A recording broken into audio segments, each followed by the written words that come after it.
शुरू करते हैं आगे के भाग को। उससे पहले चैनल पे नए हो तो चैनल को सब्सक्राइब करो। अब शुरू करते हैं कहानी।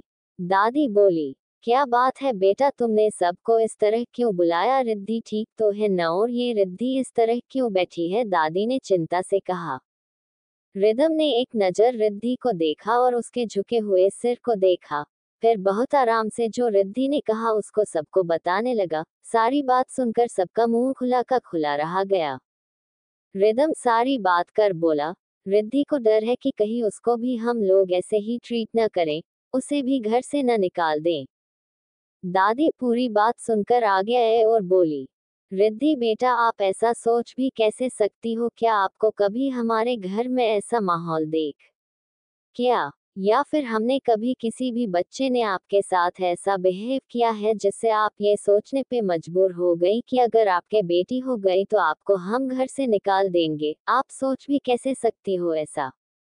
हमारे लिए बेटी और बेटा दोनों बराबर है। अरे हम सब तो ये सोचकर खुश है कि अब हमारे घर एक नन्हा सा मेहमान आने वाला है और उसके साथ सब खेलने को उतावले हुए जा रहे हैं।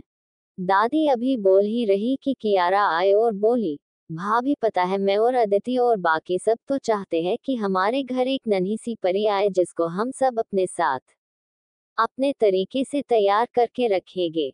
अभी कियारा और अदिति बात कर रही तभी नीता चच्ची और चाचू आगे आकर बोले, डॉट डॉट तुमको पता है रिद्धि, बेटा या बेटी दोनों ही नसीब से होते बच, सबसे बड़ी बात बेटी होना तो सौभाग्य की बात है। ये तो पता नहीं हमारे आसपास की सोसाइटी क्यों इस तरह की घटिया मानसिकता वाली हो गई है, जो बेटा बेटी के नाम पे इस तरह की बातें करते हैं। डॉट डॉट कई लोग बेटे के लिए बेटियों का त्याग कर देते हैं। हम लोगों को तो दुख होता है जब न्यूज़ सुनते और पढ़ते हैं तो कि कोई अपनी तुरंत जन्मी बच्ची को कूड़ेदान में डाल दिया है। कई बच्चियों को लोग अनाथ आश्रम में छोड़ पाते हैं और भी कई लोग जो बेटी होने पर इस तरह करते हैं जैसा हमने बताया। लेकिन ये इस तरह का समाज बनाया भी तो सभी ने ही है। बेटी होने पे मातम सा बना देते हैं और बेटे होने की ऐसी खुशी की उसका ढोल नगाड़ों के संग वेलकम करते हैं। बार बार यही मानसिकता वाले लोग हर जगह बेटा बेटी का रोना रोते रहते हैं, जबकि असल मायने में देखा जाए तो बेटियां आज बेटों से ज्यादा आगे जा रही है। वो बेटों से ज्यादा काबिल बन रही है और जरूरत पड़ने पर माँ बाप की सेवा कर रही है। बेटा तो एक बार इग्नोर भी कर देगा पर बेटी हमेशा साथ देती है, इसलिए बेटी बेटे से ज्यादा अच्छी होती है। रिद्धि सबकी बातें सुन रही थी, उसकी आंखें अब आंसुओं से बरस रही थी। फिर भी वो खुश थी कि वो कितनी बड़ी बेवकूफ थी जो ऐसा डर माना पाला, जबकि इस घर में सभी लोग बेटी को किस तरह प्यार देने को उतारू है। रिद्धि धीरे से खड़ी हुई और अपने काम पकड़कर बोली, मैं सब लोगों से माफी मांगती हूँ, मुझसे भूल हो गई जो ऐसा विचार आया। रिद्धि की बात बात सुनकर रिदम ने उसको देखा और बेहद प्यार से उसके नजदीक आकर बहुत आराम से बोला, रिद्धि कोई नाराज नहीं है तुमसे, पर इस तरह से कभी मत सोचना और मैं चाहता हूँ कि मेरे पहला बेबी लड़की हो ताकि उसके बचपन को हम इतने अच्छे से जिए। इतना कह के रिदम चुप हो गया और दादी और माँ की तरफ देखकर बोला, सब लोग आपकी लाडली के लिए बुलाए और आप लोग अब जाकर बात करके सो जाएं। राधिका जी आए और रिद्धि के सिर पे हाथ फेर कर बोली, बेटा चिंता मत करो बेटी, हम सब आपको बहुत प्यार करते हैं और हमारे घर लक्ष्मी ही आए ये सब चाहते हैं। रिद्धि खड़ी होकर राधिका जी की बात सुनकर ग्लानि में जलने लगी। उसको अंदर ही अंदर बुरा लगा कि उसने रिदम की फैमिली और उसके लिए ऐसा सोचा। वो कुछ बोल ही नहीं पाए। उसकी हालत को राधिका जी अच्छे से समझ गई। वो मुस्कुराकर बोली, परेशान मत हो बेटा, जाओ आराम करो अपने रूम में, तुमको किसी तरह की चिंता करने की जरूरत नहीं। फिर रिदम को देखकर बोली, जाओ बेटा इसको रूम में ले जाओ, आराम कर लेगी और रेस्ट करके सुबह मिलते हैं। ऐसा कहके उन्होंने रिदम को रिद्धि को ले जाने के लिए कहा। दादी ने भी हाँ में गर्दन हिलाए और उसको ले जाने के लिए कहा।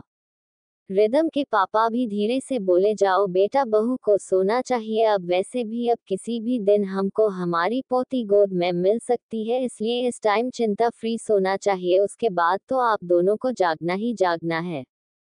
उनकी बात पे रिदम हल्के से मुस्कुरा कर रिद्धि को अपने साथ ले गया। रिदम रिद्धि को रूम में ले आया और आराम से बेड पे लिया कर बोला, अब कुछ भी मत सोचना, चुपचाप, ज्यादा सोचना बेबी के लिए ठीक नहीं है। रिद्धि ने बस गर्दन हिलाई और आराम से आंखें बंद कर ली। रिदम भी उसके बगल में लेट गया और रिद्धि को अपने आगोश में लेके सो गया। डॉट मेरी मर्जी, मैं कुछ भी करूं, कहीं भी जाऊं, कुछ भी पहनूं, तुम होते कौन हो? श्रव्या ने नजरें चुराते हुए कहा।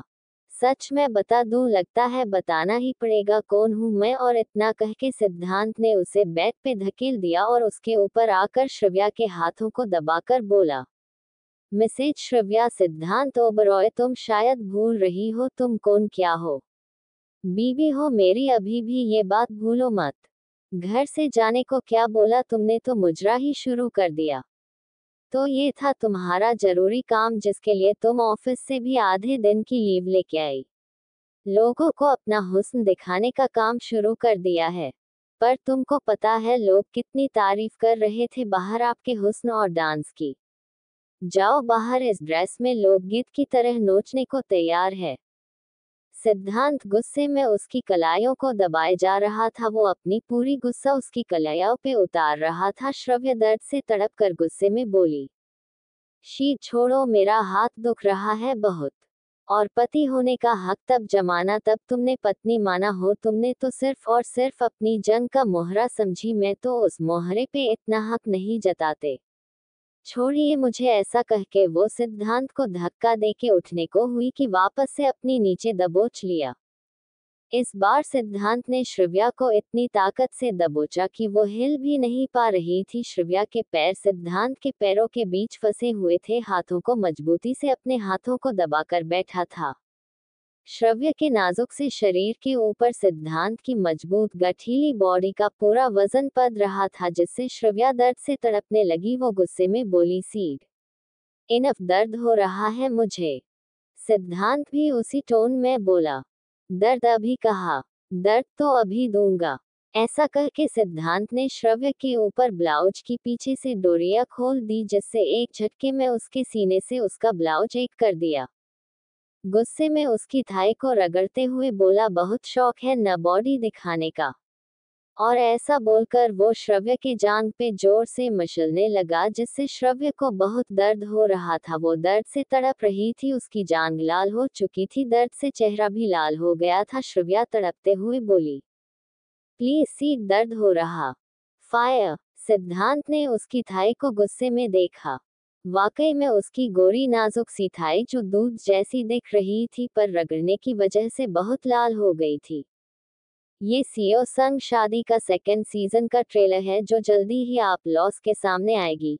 ये कहानी पहले भाग से ज्यादा अच्छी और ज्यादा गुस्सा, नफरत और जुनूनी मोहब्बत से भरी होगी। इसमें हद पार मोहब्बत होगी तो हद पार नफरत भी होगी। तो इसके सेकंड सीजन को भी पढ़ना जरूर। आज का भाग कैसा था कमेंट करके बताना। आगे की कहानी नेक्स्ट वीडियो में।